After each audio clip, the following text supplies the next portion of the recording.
ইয়া রাসূলুল্লাহ।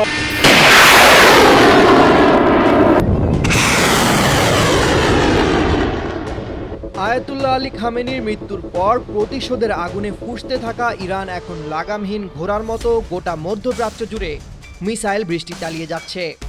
দুবাইয়ের গণচুম্বী অট্টালিকা, দোহার শান্ত সমুদ্র তীর কিংবা কুয়েত ও রিয়াদের আকাশ, সবখানে এখন যুদ্ধের ধোঁয়া আর আতঙ্ক। নিজেদের দেশে অবস্থিত মার্কিন ঘাঁটিগুলোকে লক্ষ্য করে ইরানের এই হামলায় ইতিমধ্যে সংযুক্ত আরব আমিরাতে ৩ জনের মৃত্যু হয়েছে। আহত হয়েছেন কাতার, কুয়েত ও ওমানের বহু মানুষ। কিন্তু আন্তর্জাতিক রাজনীতির সবচেয়ে বড় বিস্ময় হলো, নিজেদের মাটিতে রক্তপাতের পরও সৌদি আরব, কাতার, ওমান বা কুয়েতের মতো শক্তিশালী ও ধনী দেশগুলো নিশ্চুপ। তারা কেবল নিজেদের আকাশ প্রতিরক্ষা ব্যবস্থা দিয়ে মিসাইল ঠেকাচ্ছে, কিন্তু ইরানের উপর কোনো পাল্টা হামলা চালাচ্ছে না। আবার মুসলিম রাষ্ট্র হওয়া সত্ত্বেও তারা ইসরায়েলের বিরুদ্ধে ইরানের পক্ষেও লড়ছে না। কেন এই অদ্ভুত নীরবতা? চরম সংকটে পড়া আরব দেশগুলো আসলে কি চাইছে?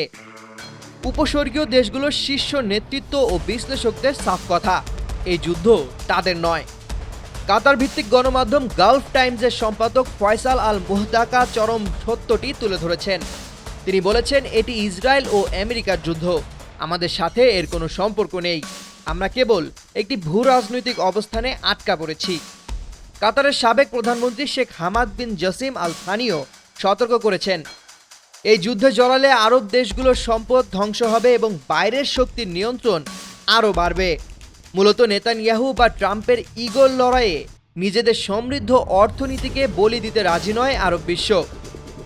আরব দেশগুলোর এই নীরবতার পেছনে আরও রয়েছে নিজেদের অস্তিত্ব ও ভঙ্গুর অবকাঠামোর ভয়। বিশ্লেষক মনিকা মার্ক স্পষ্ট করেছেন, এই মরুভূমি প্রধান দেশগুলো শীততাপ নিয়ন্ত্রণ ব্যবস্থা এবং সমুদ্রের পানি শোধন কেন্দ্রের উপর পুরোপুরি নির্ভরশীল। ইরান যদি পাল্টা জবাবে তাদের বিদ্যুৎ গ্রিড বা পানি শোধন কেন্দ্রে সরাসরি আঘাত হানে, তবে এই বিলাসবহুল শহরগুলো কয়েকদিনের মধ্যেই বসবাসের অযোগ্য নরকে পরিণত হবে।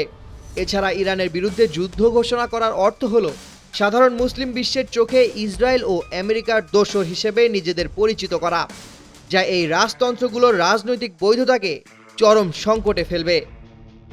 প্রশ্ন উঠতে পারে, মুসলিম দেশ হিসেবে তারা তো ইসরায়েল ও যুক্তরাষ্ট্রের বিপক্ষে গিয়ে ইরানের সাথে হাত মেলাতে পারত।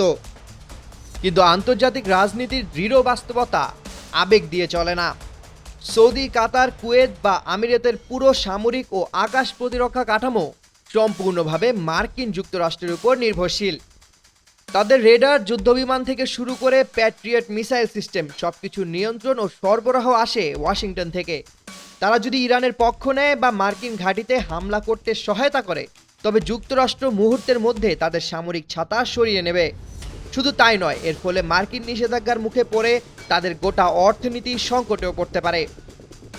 উপস্বর্গীয় দেশগুলো এখন মূলত এক অসম্ভব উভয় সংকটে আটকে আছে। গত কয়েক দশকে তারা নিজেদের যে নিরাপদ স্বর্গ হিসেবে গড়ে তুলেছিল, তা আজ হুমকির মুখে। বিশ্বের 33% তেলের যোগান দেওয়া এই অঞ্চলে সংঘাত বাড়লে বিশ্ব অর্থনীতি ধসে পড়বে। তাই সম্মান বা ক্ষোভের চেয়ে নিজেদের টিকে থাকা এবং অর্থনীতি বাঁচানোকেই তারা প্রাধান্য দিচ্ছে। সামিউল জয়, 21 টেলিভিশন।